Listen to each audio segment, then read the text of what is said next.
सनातन धर्म की जय। आत्मिक बंधुओं एवं आदरणीय माता बहनों,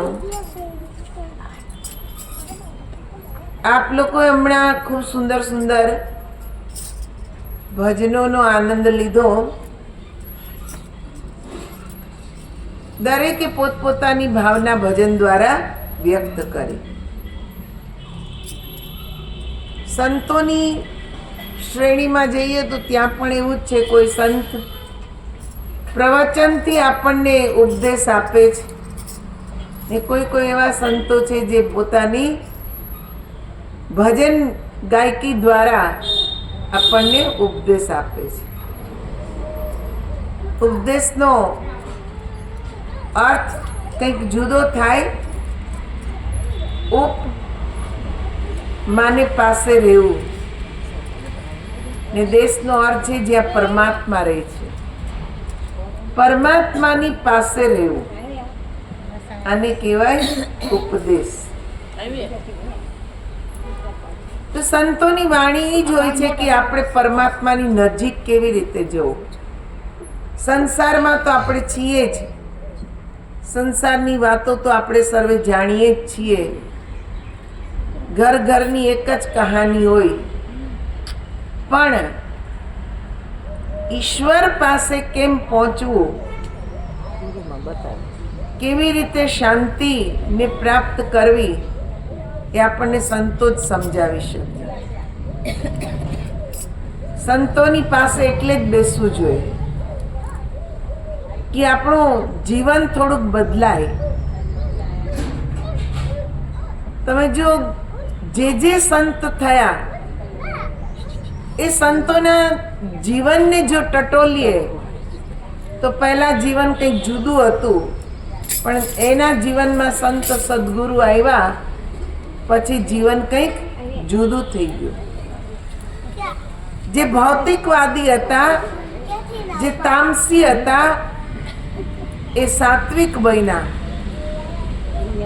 જીવનને સુધાર્યું।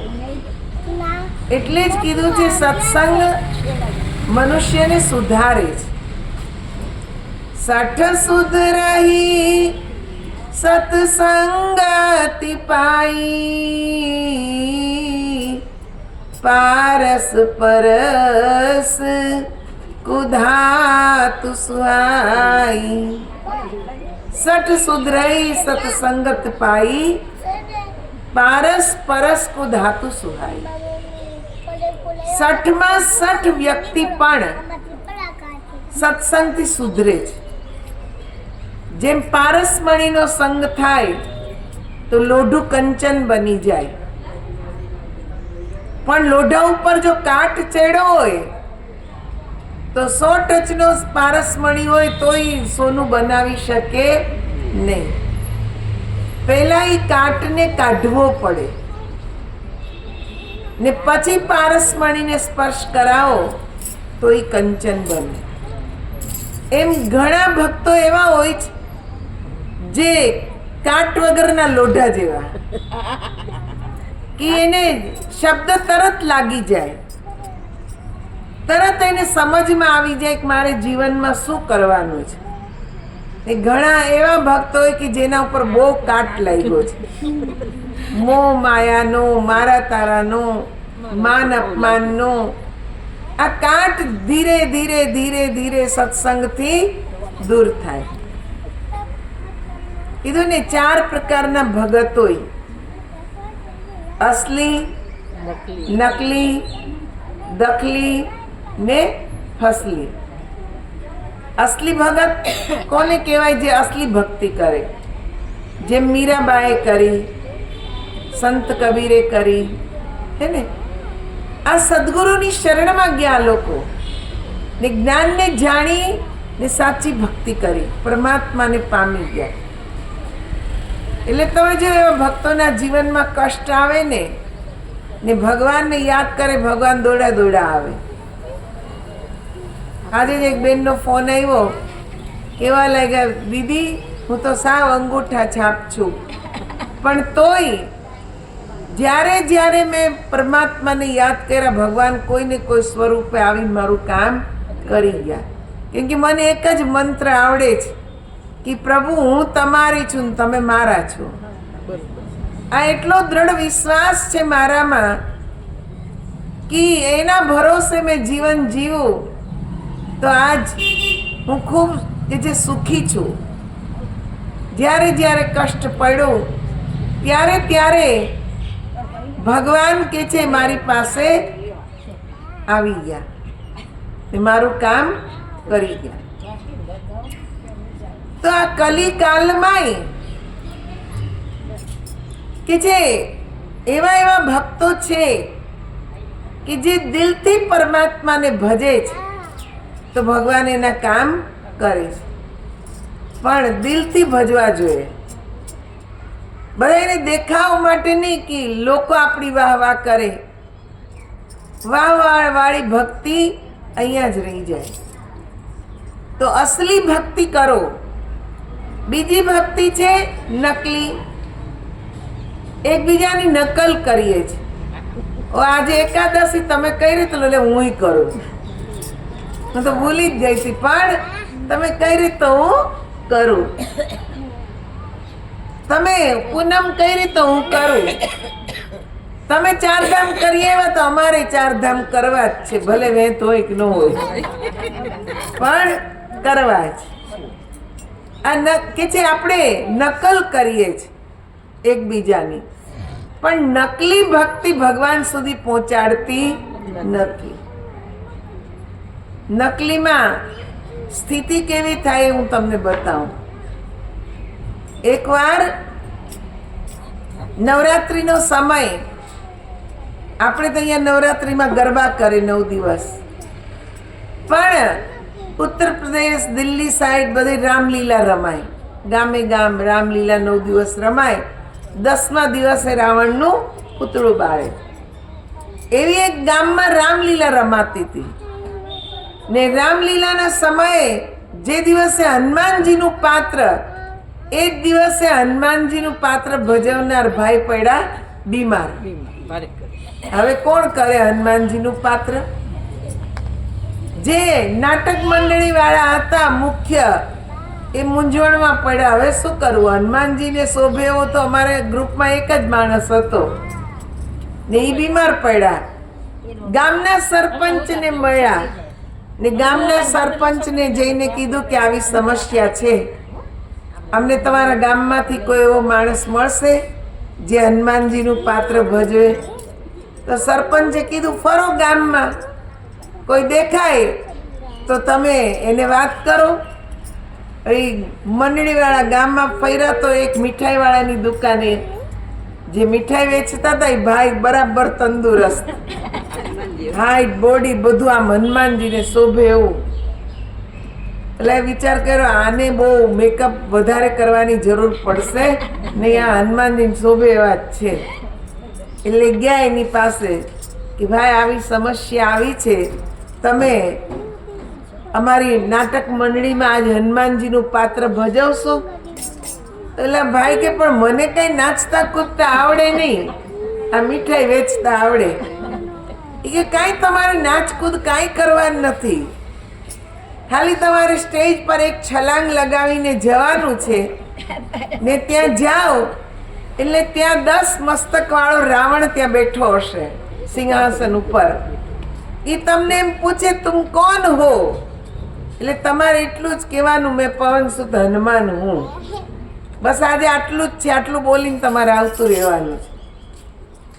એટલે ભાઈ કે પણ કેમ કરીશું? એ કે ભાઈ માની જાઓ ને, 5 મિનિટનું કામ છે, અમે તમને 500 રૂપિયા આપશું. એટલે વિચાર કરે ઓહો આખા દિવસમાં 500 રૂપિયા નફો નથી થતો ને આ 5 મિનિટમાં 500 રૂપિયા.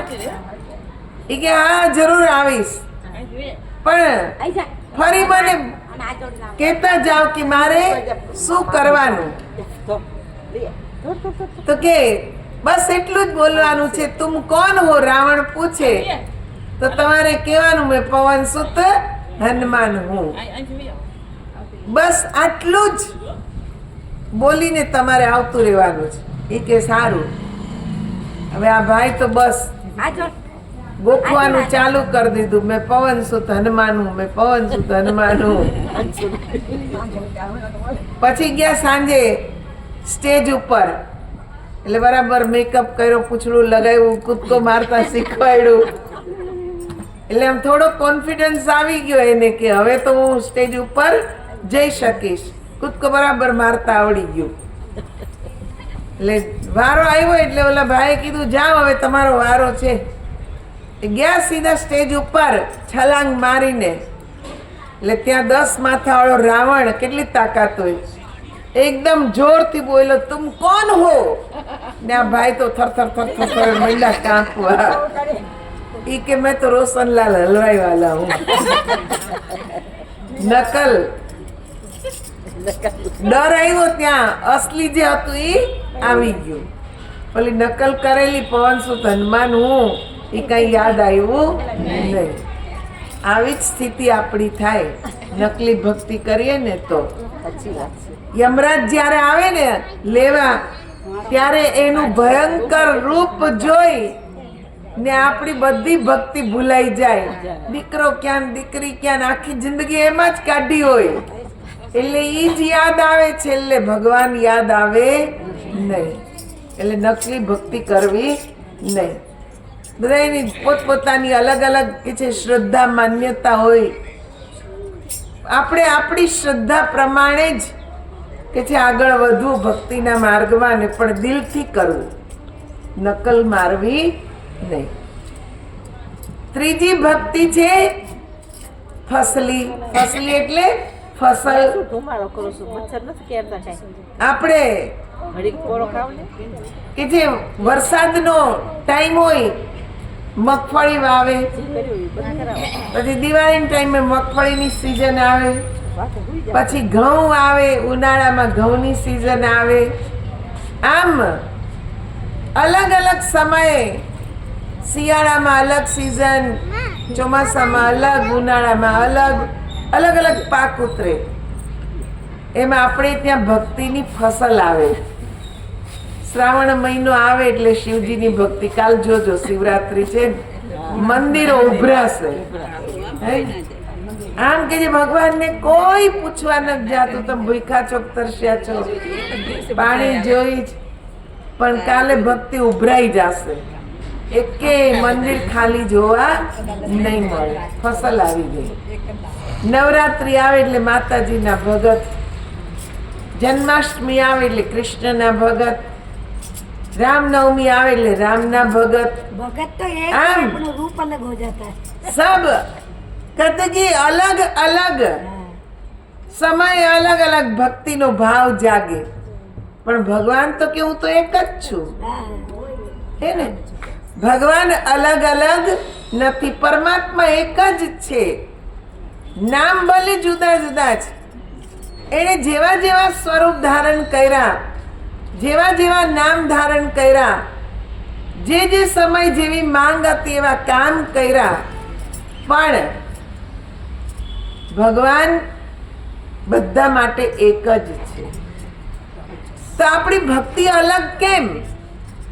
ભક્તિ પણ એક જ હોવી જોઈએ. 12 મહિના ભગવાનને યાદ કરો. ખાલી સીઝન આવે ત્યારે જ, પછી એની યાદ જ નહીં કરવાના. નહીં, 12 મહિના 24 કલાક એને યાદ કરવા જોઈએ. ખાલી શિવરાત્રીમાં શિવજીને જળ ચડાવી દીધું, પછી ભગવાનને પૂછવાય ન જાય ને એમાં કાળ આવીને ઊભો રહી ગયો તો શિવજી બચાવવા આવશે? પછી નહીં આવે. પણ સતત એને યાદ કરતા હશો 24 કલાક, તો એ આવીને ઊભા રહેશે કે અમારો ભગત છે, મને એક પળે ભૂલતો નથી. જેમ એક ભગતને કે છે નિયમ હતો રોજ શિવજી મંદિરે જઈ ને અભિષેક કરવો, ને મંદિર બરાબર નદીની વચમાં. આમાં કુદરતનું કરવું એવું થયું, શ્રાવણ મહિનો, ધોધમાર વરસાદ, ને આનો રોજનો નિયમ ભગવાનને અભિષેક કરીને પછી જ ખાવું પીવું. એણે જોયું નદીના કિનારે જોયું તો ધોધમાર નદી જાય. શિવ મંદિરનું ખાલી ઉપરનું કે છે શિખર ઈ જ દેખાય, આખું મંદિર ડૂબી ગયું અંદર. આ વિચાર કરે શું કરું? કઈ વાંધો નહીં, મારા ભોળાનાથે જેમ ધાર્યું હશે એમ થાશે. હું તો જાવ જ, તે નિયમ છે તો જાવ જ. એમ કરીને ધુક્કો માર્યો ને અડધે સુધી પહોંચ્યા. ત્યાં તો એવા વમળ આવ્યા, એમાં ચકરી મારવા માંડ્યા. ભગવાન ભોળાનાથને થયું આવે જ મારી પાસે ને આ ચકરીમાં ફસાઈ ગયો. તરત જ ભગવાન કે છે ત્યાં પ્રગટ થઈ એને વમળમાંથી બહાર કાઢે છે. પણ સુઈ જટાધારી થઈને પ્રગટ થયા નહીં, એક તરવૈયાના રૂપમાં આવ્યા. એનો હાથ કે છે પકડીને એને બહાર કાઢ્યો ને કીધું ક્યાં જાઓ? તો કે આ મંદિરે. એને મંદિરે પહોંચાડી દીધા. માંડ માંડ કે છે ઈ ત્યાં મંદિરના પ્રાંગણમાં પહોંચ્યા, પણ પાણી એટલું છલોછલ ભરાયેલું કે પરાણે પરાણે એમાં ઊભું રહેવાય. જળમાં શિવલિંગ ડૂબી ગયું છે તોય અભિષેક કર્યો. એના જ પાણીથી એને અભિષેક કર્યો, કેમ કે હાથમાં જે લોટો હતો એ ક્યાંય વયો ગયો. પોતે જ વમળમાં ફસાઈ ગયા. પણ જેવો અભિષેક કરે છે જળ લઈને, ત્યાં ભગવાન સ્વયં પ્રગટ થઈ ગયા કે વાહ ભગત, તારો નિયમ, તે તારો નિયમ ન છોડ્યો તો હું પણ કે છે મારી લીલા તને બતાવું. ને ફટાફટ કે છે નદીના જળ ઉતરવા માંડ્યા. પાછો રસ્તો થઈ ગયો. ભગત આરામથી પાછો ઘરે પહોંચી ગયો. તો નિયમ હતો, રોજનો નિયમ. તે દિવસે પાણી જોઈને ચૂકી ગયો હોત તો જે ભોળાનાથ પર દયા, ભોળાનાથે એના પર દયા કરી, એ દયા થાત નહીં. ભોળાનાથે જે દર્શન આપ્યા એ દર્શન થાત નહીં. એટલે સિઝન વાળી ભક્તિ ન કરો, કરો તો રોજ કરો, રોજ એને યાદ કરો. ને ચોથી ભક્તિ છે દખલી. દખલી એટલે દખલ કરવી, ડિસ્ટર્બ કરવો. આપણને ન ગમે, આપણે ન સાંભળીએ, પણ સાંભળતા એને સાંભળવા દઈએ નહીં. એને કે છે વાતું કરાવ્યા જ રાખીએ તો એનું મને સત્સંગમાંથી હટી જાય. કોઈ સત્સંગમાં જાતું હોય, આપણે જ ન જાતા હોય, પણ ઓટલે બેઠા બેઠા એને આપણે કે છે ગમે તેવા વેણ બોલીએ, મેણા મારીએ કે ભગતની પૂંછડી થઈ ગઈ આ હાયલા સત્સંગમાં, એટલે તરત પાછા બંધ. હું સુરત હતી ને, અમારી એક બેન રોજ આવતા સેવા કરવા. હું આવું એટલે આવી જ જાય, બધી સેવા કરવા લાગી મને. પણ થોડાક દી થયા, કોઈક બેને કીધું હશે, બહાર બેઠા જ હોય પંચાયત કરવા વાળા, કોકે કીધું હશે દીદી આવે ને ત્યારે જ આવે, અમથા દેખાય નહીં. તે બંધ થઈ ગયા. મેં કીધું કેમ આવતા નથી? એ કે આ બધા આવું કે. તો મેં કીધું એને કેવા દે, એ કઈ તમારી સેવાનું પુણ્ય એને થોડું મળવાનું છે. તમે સેવા કરો, તમે અહીંયા આવીને કચરો પોતું કરી જાઓ, કપડાં ધોઈ જાઓ, તો એ તમારી સેવા છે, એ કરવા આવવાના જ. એણે તો એવું બોલીને તમને સેવા ભક્તિના માર્ગમાંથી દૂર કરી દીધા. મેં કીધું ઘરે શું કર્યું? કે કાંઈ નહીં, આમ નામ બેઠા હોય. તો મેં કીધું એક સારું કામ કરતા હતા એ તો છંડવાડી દીધું. આમ લોકોનું જો સાંભળવા બેસીએ તો આપણે ક્યારેય ભક્તિ કરી શકવાના નથી. દુનિયા બોલે તેને બોલવા દઈએ ને આપણે હરિભજનમાં રહીએ. દુનિયા તો બોલ્યા રાખે, પણ આપણે આપણું ભજન છોડવું જોઈએ નહીં. તો એક ભજન છે, આપ લોકો પણ બોલવાનો પ્રયત્ન કરશો. બોલ શ્રી કૃષ્ણ કનૈયા લાલ કી જય, ઉમાપતિ મહાદેવ. મળ્યો તને માનવ અવતાર, હંસલા રામને રટી લે. મળ્યો તને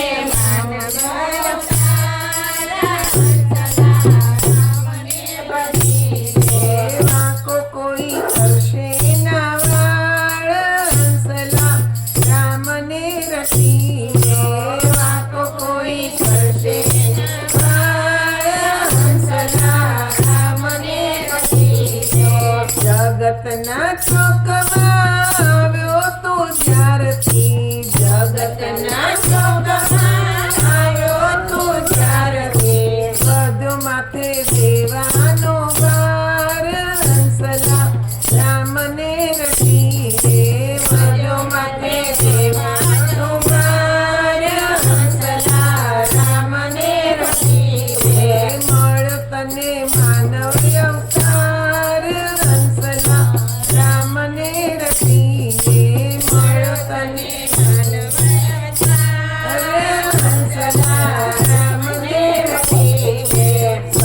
સંપત્તિમાં સુખ નથી સાચું જીવનનું, સંપત્તિમાં સુખ નથી સાચું જીવનનું, કરતો સદાય તારું તારા તું મનનું, કરતો સદાય તારું તારા તું મનનું, જાણ્યો નહીં જિંદગીનો સાર હંસલા રામને રખી લે, જાણ્યો નહીં જિંદગીનો સાર હંસલા રામને રખી લે, મળ્યો તને માનવ અવતાર હંસલા રામને રખી લે, મળ્યો તને માનવ અવતાર હંસલા રામને રખી લે, ઝાંઝવાળું જળ જોઈ દૂર દૂર ભટકતો, ઝાંઝવાળું જળ જોઈ દૂર દૂર ભટકતો,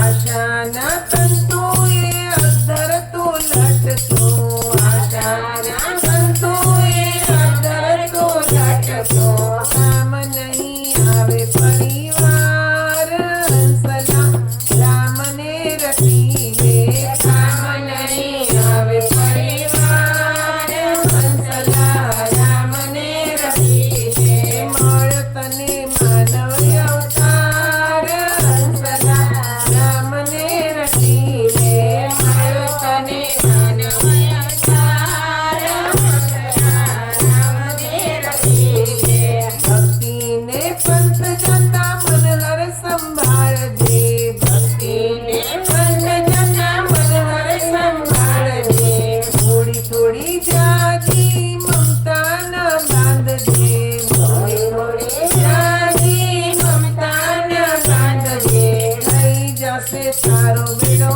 પાર હંસલા રામને રખી લે, થઈ જશે તારો બેડો પાર હંસલા રામને રખી લે, મળ્યો તને માનવ અવતાર હંસલા રામને રખી લે, મળ્યો તને માનવ અવતાર હંસલા રામને રખી લે, વાંકો કોઈ કરશે ના વાળ હંસલા રામને રખી લે, વાંકો કોઈ કરશે ના વાળ હંસલા રામને રખી લે, બોલ શ્રી કૃષ્ણ કનૈયા કી જય. તો જો સજનો માતા બહેનો કીધું કે મળ્યો તને માનવ અવતાર હંસલા રામને રટી લે, આ માનવ અવતાર મળ્યો જ તને એ જવા દેવો જોઈએ નહીં, કેમ કે ફરી પાછો આવવાનો છે કે નહીં એ આપણને ખબર નથી. દાસ સતાર કે છે ને, મોંઘો મનુષ્ય દે ફરી ફરીને, મળે નહીં વારંવાર ભાઈ તું ભજી લે કીર્તારો, ભાઈ તું ભજી લે કીર્તાર. આજે માનવ દેહ મળ્યો છે એ વારે વારે મળવાનો નથી. એ ભાઈ તું કીર્તાર ભજી લે, પરમાત્માને ભજી લે. રંક રાજા બધાય આવ્યા જ, બધાએ જવાનું છે. આયા હે સો જાયેગા રાજા રંક ફકીર, એક સિંહાસન ચલ ચડા દૂજા બંધા જાય જંજીર. કીધું જે આવ્યા જ બધાએ જવાનું છે, પણ એક ભાગ્યશાળી જીવ હોય છે જે પરમાત્માનું ભજન કરતા કરતા જાય, ને એક દુર્ભાગી જીવ હોય છે જે માયામાં જકડાઈને જાય. દીકરી ક્યાં, દીકરો ક્યાં, ફલાણું ક્યાં, ઢીકાણું ક્યાં, ને આમાં કે જે જીવ વયો જાય. આખી જિંદગી ભગવાનનું નામ જ ન લીધું હોય તેને અંતે યાદ આવે નહીં. અમે એક ગામમાં ગયા ને તો ત્યાં ગામના ચોરે સત્સંગ પૂરો થયો એટલે એક ભાઈ આવ્યા. એ કે દીદી મારા ઘરે આવો ને. મેં કીધું શું કામ? તો કે મારા બા બહુ બીમાર છે, અમે કેટલું કરીએ પણ ભગવાનનું નામ લેતા નથી. કદાચ તમે આવો ને તમારા ભગવા કપડાં જોઈને એને ભગવાન યાદ આવે. તમે આવો ને. અમે ગયા, સત્સંગ પૂરો થયો પછી એને ત્યાં બા સૂતેલા, ફળિયામાં ખાટલો. એટલે ભાઈ કીધું, બા હલાવ્યા બાને, આંખો બંધ. બા જુઓ જુઓ કોણ આવ્યું, બા આપણા ઘરે કોણ આવ્યું, જુઓ જ ખરા. આપણા ઘરે સંતોની પધરામણી થઈ, આપણે કેટલા ભાગશાળી. બાએ આંખ ખોલી, ધીરે ધીરે ધીરે કરી. જેવી આંખ ખોલી તો નજર ક્યાં ગઈ? ગમાણ સામે. ને બા બોલે, ઓલો ઓલો પા પા, ત્યાં તો જીવો એવો ગયો. પાડો હાવેણો ચાવી જાય છે. લેવાનું હતું ભગવાનનું નામ, પણ પાડો હાવેણો ચાવી જાય, એમાં જીવ. પછી જીવ ક્યાં જાય? એ ભગવાન પાસે થોડો જાય જીવ. એ ભગવાન ઈ કે છે એ ઢોરની, પશુની યોનીમાં જાય.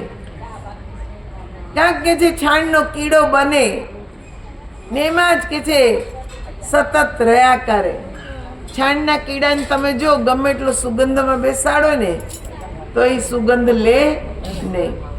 એકવાર ભમરાને ને છાણના કીડાની દોસ્તી થઈ ગઈ.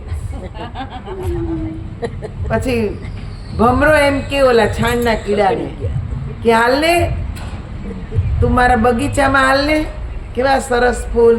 તો કે એક દી આવીશ. રોજ ભમરો મળવા આવે, રોજ એને કે હાલ ને તું મારા બગીચામાં લઈ જાઓ, તને બહુ મજા આવશે. એવી ખુશ્બુ આવે, અલગ અલગ ફૂલની અલગ અલગ ખુશ્બુ. બોલો કે આ રોજ રોજ કે હાલ એક દી જાઉં. તો છાણનો કીડો તૈયાર થયો. ભમરો તો બહુ ખુશ કે આજ મારો મિત્ર મારા ઘરે આવે છે, એને જાત જાતના ફૂલોની ખુશ્બુ મળશે. તો એને લઈને આવ્યા, ગુલાબના ફૂલ પર બેસાડ્યો.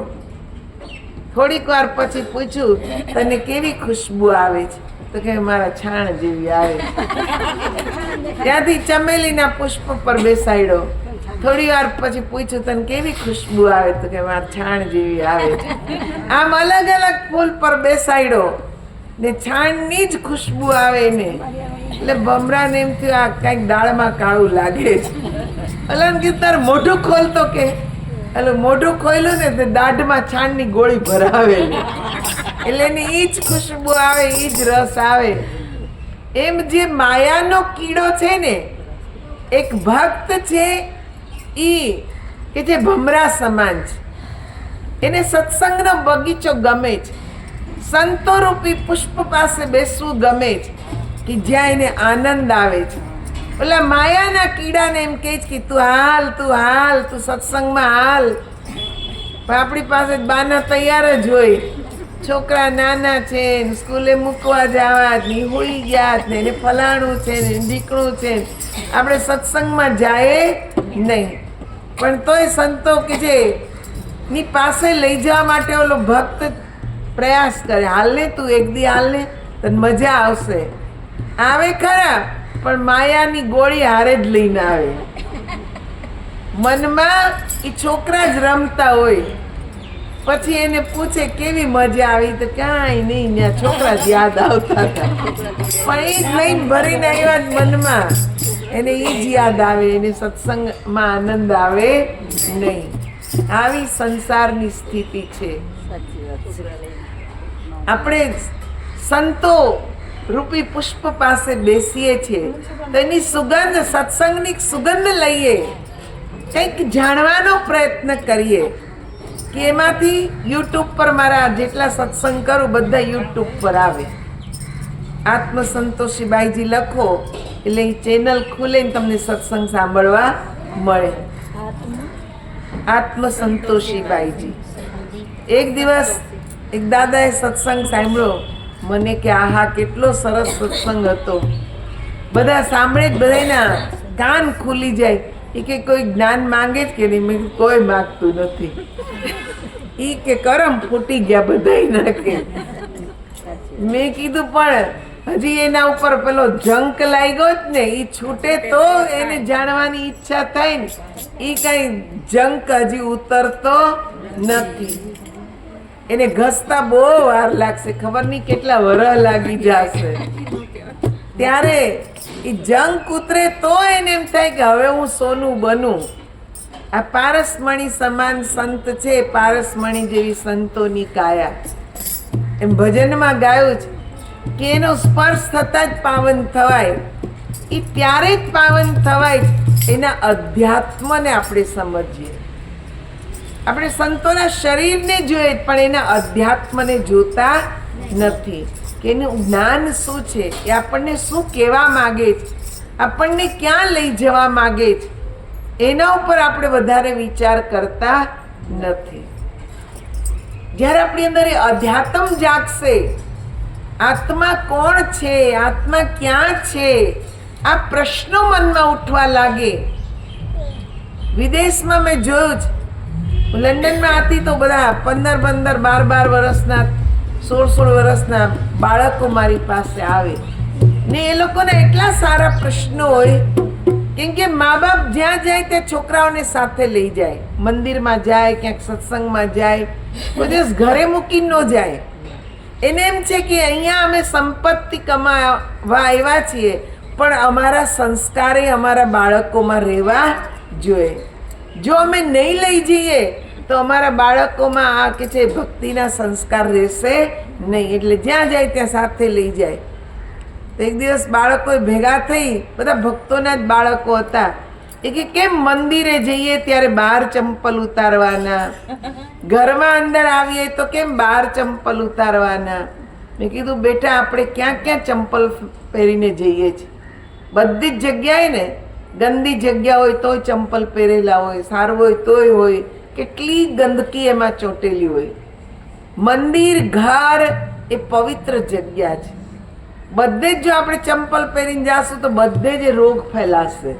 આ સાયન્ટિફિકલી છે, આમાં કોઈ અધ્યાત્મ છુપાયેલું નથી, પણ આની પાછળ સાયન્સ છુપાયેલું છે કે ચંપલમાં જે ગંદકી ચોટેલી છે એ આપણા ઘરમાં ન જાય, રસોડામાં ન જાય, ત્યાં આપણે જમવાનું બનાવીએ છીએ. મંદિરમાં કેટલાય ભક્તો આવતા હોય, આપણે જે ગંદકી લઈને ગયા એ કોઈક નબળા કે છે શરીરનું વ્યક્તિ હોય તો એને જલ્દી લાગે, બીમાર પડે, એનું આપણને પાપ લાગે. એ કે હા એ બરાબર. જે છોકરાઓ ઘરમાં ચંપલ પહેરીને ફરતા એ બંધ થઈ ગયા. કેમ? એને રીઝન સમજાયું. એક બાળકે મને પૂછ્યું કેમ રોજ ભગવાનને સવાર સાંજ દીવો કરવાનો? મેં કીધું મમ્મીને પૂછ્યું? એ કે હા એણે કીધું કે મારી મમ્મી કરતી હતી એટલે હું કરું છું, હું કરું એટલે તું કર. એ કે એના સિવાય બીજી કાંઈ ખબર નથી. મેં કીધું એવું નથી. એ કે મને એવું લાગે ભગવાનને અંધારું પડતું હશે. મેં કીધું આટલી બધી લાઈટ હોય ને ભગવાનને અંધારો પડે? એ દીવો જે કરીએ છે એ ભગવાનનું અસલી સ્વરૂપ છે. ફોટા તો આપણે મૂક્યા છે, એને મંદિરમાં મૂર્તિ બનાવી આપણે બનાવી છે, પણ દીવો કરીને જે જ્યોત પ્રગટે જ ને એ ભગવાનની જ્યોત છે, અસલી સ્વરૂપ છે ભગવાનનું. આ કોઈ બનાવટી સ્વરૂપ નથી. એ પ્રકાશ જે છે એ ભગવાનનું અસલી રૂપ છે. તું હું આ સંસાર નહોતો ને ત્યારે એ પ્રકાશ હતો. આપણે નહીં રહીએ ને તો એ પ્રકાશ રહેવાનો છે. એટલે જે કાયમ રહેવાનું છે એ જ ભગવાનનું અસલી સ્વરૂપ કહેવાય. મૂર્તિ તો ખંડિત થઈ જાય, ફોટો હોય તો જૂનો થાય, ફાટી જાય, પણ પ્રકાશ જે છે એ એવો ને એવો જ રહે છે. પ્રકાશ ક્યારેય નાનો નથી, પ્રકાશ ક્યારેય મોટો નથી. પ્રકાશનું કામ જ છે જ્યોત પ્રજ્વલિત જે થાય એ ચારે તરફ એ છે અંધકારને દૂર કરે છે. એમ આપણી અંદર પરમપિતા પરમાત્માનો અંશ જે આત્મા છે એ જ્યોતિ સ્વરૂપ છે. દીવો પ્રગટાવીએ ને બે હાથ આમ જોડીએ, માથું નમાવીએ, તમે ઈચ્છો કે ના ઈચ્છો પણ તમારી આંખ બંધ થઈ જાય. આ આંખ ઈશારો કરે છે કે આ જે પ્રકાશ તે ભગવાન આગળ કર્યો એ તારી અંદર છે, તું અંદર જો. પણ આપણે અંદર જોતા નથી. બાર જ દીવો પ્રગટાવીને ખુશ થઈ જાય કે આ દીવો પ્રજ્વલિત થઈ ગયો, પણ એક ઈશારો કરે છે કે આ દીવા જેવો પ્રકાશ તારી અંદર છે, તું એને અંદર જો. જ્યારે અંદર એ પરમાત્માનો પ્રકાશ દેખાશે ત્યારે આપણી અંદરથી બધો ભેદ સમાપ્ત થઈ જશે. બધા ભગવાન એક જ લાગશે, કોઈ અલગ અલગ દેખાશે નહીં. એક જ પરમાત્મા, એક જ સ્વરૂપ. આખા એ સંસારમાં જ્યાં જાઓ ત્યાં પ્રકાશ જ છે, પણ આપણે એને પ્રજ્વલિત કર્યું નથી. તમે જો લાકડામાં અગ્નિ છુપાયેલો છે કે નહીં? બે લાકડા ઘસાય તેમાંથી અગ્નિ પ્રગટ થાય. પહેલાના ઋષિ મુનિઓ યજ્ઞ કરતા ત્યારે માચીસ પ્રગટાવતા નહીં. લાકડા કે છે, લાકડાથી લાકડું ઘસે ને એમાં જે આગ પ્રગટે એ જ આગ કે છે હવન કુંડમાં મૂકવામાં આવે ને એનાથી યજ્ઞ પ્રજ્વલિત થાય. બે લોખંડના ટુકડા ઘસો તો એમાંથી આગ કે છે પ્રગટે. બે પથ્થરના ટુકડા ઘસો તો એમાંથી આગ પ્રગટે, ચકમક જરે. આ બધામાં જ પ્રકાશ છે, જળ ચેતન બધામાં ઈશ્વર છુપાયેલો છે, પણ આપણને પ્રગટ કરતા આવડતું નથી. આપણામાં એ જ પ્રકાશ છે, પણ આપણે આપણામાં પ્રકાશ જોતા નથી. બહાર જ દોડીએ છીએ, ભગવાનને બહાર જ ગોતીએ છીએ. અંદર ગોતવાની જરૂર છે. અંદર એ જ્યોતિ છે તો ક્યાં છે, કેવી રીતે એના દર્શન કરી શકાય? ને જ્યારે જ્યોતિના દર્શન થશે ત્યારે જ શાંતિ મળશે. ત્યાં સુધી શાંતિ મળવાની નથી. ગમે એટલા ઉપાય કરો, જ્યાં સુધી અંદરની જ્યોતિના દર્શન નહીં થાય ત્યાં સુધી શાંતિનો અનુભવ થશે નહીં. રૂપિયા પૈસાથી શાંતિ નહીં મળે, પરિવારથી શાંતિ નહીં મળે, મોટા મોટા બંગલા બનાવવાથી શાંતિ નહીં મળે, પણ તમે જ્યાં બેઠા છો ત્યાં તમારી અંદર એ જ્યોતિ સ્વરૂપને જોશો એટલે એકદમ મન શાંત થઈ જશે. એને જાણવા જ ગુરુ પાસે જવાનું છે.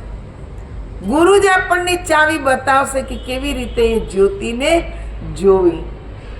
24 કલાક આપણી અંદર ઘંટ, શંખ, નગારા, બંસરી, વીણા જેવા નાદ 24 કલાક આપણી અંદર વાગે છે. તો આપણે અંદર સાંભળ્યા કોઈ દી? બહાર જ ઘંટડી વગાડ્યા રાખે, ટન ટન ટન ટન કર્યા જ રાખે. બહાર શંખ વગાડ્યો ને આપણે માનીએ ભગવાન રાજી થઈ ગયા, પણ તમે જોઈ બહારનો આમ શંખ વાગે ને થોડીક વાર તો એમ થાય કે વગાડ્યા જ રાખે. હે ઘંટડી કોઈ સુરીલું વગાડતું હોય તો આમ થાય કે ભલે વાગ્યા જ રાખે, પણ એ વગાડો તો વાગે છે. શંખમાં ફૂંક મારો તો અવાજ આવે છે, પણ આપણી અંદર 24 કલાક રાત દિવસ નિરંતર એ કે છે અનહદ નાદ ચાલુ જ. ઘણ, શંખ, નગારા, બંસરી, વીણા, આરતી 24 કલાક અંદર થાય, પણ અંદર કોઈ દી સાંભળી નહીં. બાર આરતી કરી, ઓમ જય જગદીશ હરે, જય કાના કાળા, પૂરું થઈ ગયું, પણ અંદર જે આરતી ચાલી રહી છે એને આપણે સાંભળતા નથી. સંતો એમ કે છે કે અંદરની આરતીને સાંભળો. આ અસલી ભક્તિના લક્ષણ તમને બતાવું છું કે અસલી ભક્તિ કઈ, જે મીરાએ કરી, સંત કબીરે કરી, સંત રૈદાસે કરી, આ બધું એને જાણ્યું. 24 કલાક આપણી અંદર નામ જપ ચાલે. 24 કલાક એક પલ પણ નામ જપ રોકાતો નથી, પણ આપણે અંદર એ જપ કરી શકતા નથી, કેમ કે કરવાની ખબર નથી.